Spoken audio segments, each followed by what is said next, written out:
केरल राज्य के एक गांव में एक व्यापारी अपनी पत्नी और पुत्री चंद्रिका के साथ रहता था। गांव के सब लोग उसे गणेश सेठ कहकर पुकारते थे।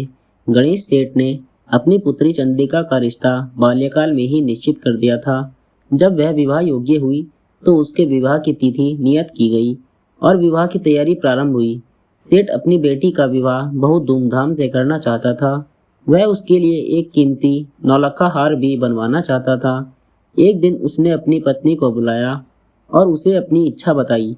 पत्नी बोली, ये तो बड़ी अच्छी बात है, मगर आप नौलखा हार बनवाएंगे किससे? चंदू सुनार से। उसके जैसा बारीक काम कोई और सुनार नहीं कर पाएगा। उसके काम में जो सफाई है वो किसी सुनार में नहीं। सेठ ने उत्तर दिया। नहीं, तुम उससे नौलखा हार मत बनवाना। पत्नी बोली। क्यों? सेठ ने पूछा। इसलिए क्योंकि काम की सफाई के साथ साथ वह हाथ की सफाई में भी माहिर है। मेरी सहेली रंभा ने उसे अपना 10 तोले का सोने का हार चमकाने दिया और जब हार वापस लिया तो वो बस 9 तोले का था। जानकी ने उससे मोतियों का हार बनवाया तो सारे मोती नकली निकले। हमने उससे नौलखा हार बनवाया और वो नकली निकल गया तो चंद्रिका के ससुराल में कितनी बदनामी होगी। पत्नी ने अपनी शंका जताई। बात तो तुम ठीक कह रही हो, लेकिन उसके जैसा हार कोई और बना नहीं पाएगा। इसलिए हार तो मैं उससे ही बनवाऊंगा। देखता हूँ वो मुझसे कैसे धोखा देता है। वो शेर है तो मैं सवा शेर। तुम बस देखती जाओ। मुझे डर है कि हमारा नुकसान ना हो जाए, इसलिए एक बार सोच लो। पत्नी ने सेठ को चेताया। मैंने सोच लिया है। इस बार मेरी चालाकी के सामने उसकी चालाकी धरी की धरी रह जाएगी। तुम चिंता मत करो। सेठ पत्नी को आश्वासन देते हुए बोला। अगले दिन सेठ ने चंदू सुनार को बुलाया और नौलखा हार बनवाने का काम सौंपते हुए बोला। चंदू, तुम्हारे हाथ की सफाई के बहुत चर्चे सुने हैं। ये मेरी बेटी की शादी का हार है। मैं नहीं चाहता कि इसमें तुम कोई हेराफेरी करो, इसलिए तुम ये हार काली नदी के पार बने मेरे मकान में बनाओगे और मेरा एक आदमी हर समय तुम्हारे साथ रहकर तुम्हारी निगरानी करेगा। सेठ की बात सुनकर चंदू बोला। सेठ जी, कैसी बातें करते हो? चंद्रिका तो मेरी बेटी जैसी है। भला उसके विवाह के गहने के साथ मैं ऐसा क्यों करूंगा? आप मुझ पर विश्वास करें। आप जैसा चाहते हैं मैं वैसा ही हार बनाकर दूंगा, वो भी एकदम खरा। मुझे मेरी दुकान पर ही काम करने दीजिए। नहीं चंदू, ये मेरी बेटी के ससुराल के सामने इज्जत की बात है। मैं किसी पर विश्वास नहीं करूंगा। तुमसे जैसा कहता हूँ वैसा ही करो। कल से काली नदी के पार बने मकान में काम शुरू कर दो। अगले दिन से काम शुरू हो गया। चंदू और सेठ जी का नौकर मुरली नाव में बैठकर काली नदी के पार सेठ जी के मकान में जाते और चंदू वहीं हार बनाता। मुरली उसकी निगरानी करता। शाम को अदबना हार लेकर वे वापस लौट आते। सेठ अदबना हार अपनी तिजोरी में रख देता।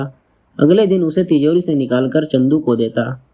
अपने ऊपर सेठ का ये अविश्वास देखकर चंदू दुखी था, किंतु फिर भी वह हार मन लगाकर काम करता। वह चाहता था कि उसके बनाए हार में चंद्रिका बहुत सुंदर लगे, लेकिन वह मुरली से बहुत परेशान था।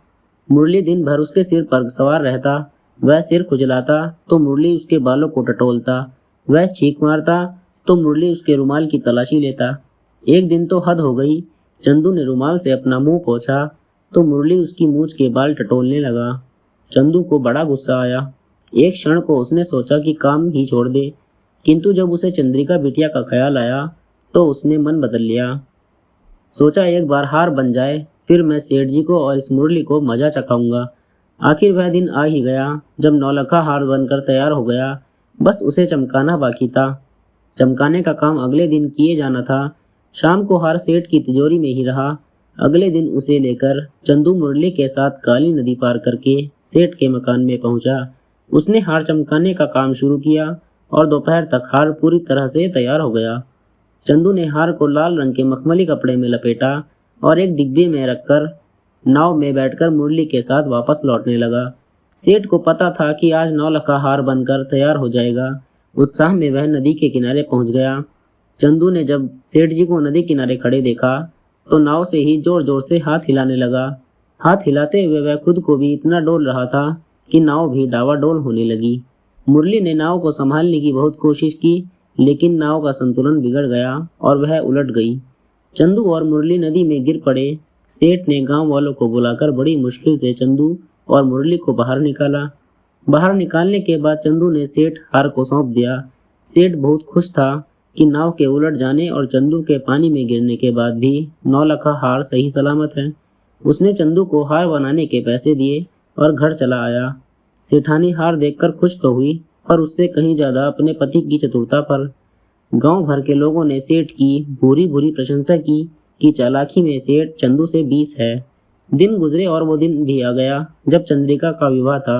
सेठानी ने 9 लाख हार का डब्बा खोला तो दंग रह गई। हार काला पड़ चुका था, वह सिर पीट कर रह गई। सेठ को बुलाकर हार दिखाया तो सेठ आग बबूला हो गया। उसने चंदू को बुला भेजा। चंदू आया और सेठ उस पर भड़कने लगा। चंदू सेठ को हार देता हुआ बोला, सेठ जी शांत हो जाइए, ये लीजिए 9 लाख हार, आपकी अमानत। आपने मुझ पर विश्वास नहीं किया था, इसलिए मैंने ये सारा खेल किया था। हार लेकर सेठ ने पूछा, मगर इतनी निगरानी के बाद भी तुमने असली हार गायब किया कैसे? चंदू बोला, सेठ जी आपको याद है जिस दिन मैंने आपको 9 लाख हार पूरा तैयार कर सौंपा था, उस दिन नाव नदी में उलट गई थी। सेठ, हाँ वो मैं कैसे भूल सकता हूँ, बड़ी मुश्किल से तुम लोगों को नदी से निकाला था। सेठ जी, मैंने नकली 9 लाख हार नदी के भीतर छुपा कर रखा था।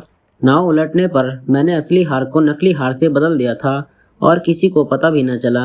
असली हार मैंने नदी में छुपा कर ही रखा था, जो मैं रात को निकाल लाया। आखिर सेठ को मानना पड़ा कि चंदू उससे कहीं ज्यादा चालाक है। दोस्तों, आज की कहानी आपको कैसी लगी हमें कमेंट करके ज़रूर बताएं और इसी तरह की कहानी सुनने के लिए हमारे चैनल कहानियों की लाइब्रेरी को ज़रूर सब्सक्राइब करें। फिर मिलेंगे एक और नई कहानी में।